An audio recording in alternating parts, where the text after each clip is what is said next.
Mas já pensou a gente sair aí pelo meio do mundo, gastando dinheiro e raparigando, e o mundo de puta lá atrás, só nós dois? Isso é um sonho, né, pai? Tá bom, já deu, meu Deus do céu.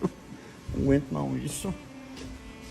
E esse fumê aqui, o senhor não acha que não tá muito forte, não? Não, João, eu botei num coisa Eu legalizada. acho que o senhor tá escondendo alguma coisa da minha mãe. Mãe, vá pra lá pra frente pra ver se o senhor João, que consegue isso, ver meu meu Eu pai. também acho. João, deixa de problema, Não João. dá pra ver, não. E quando vocês saírem, eu vou mais você.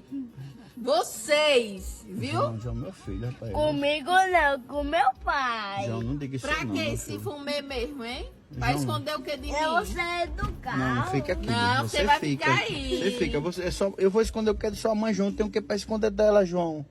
O senhor que sabe. Eu quebro a sua cara, viu? Quando você abrir aquele portão, eu já tô dentro do carro, viu?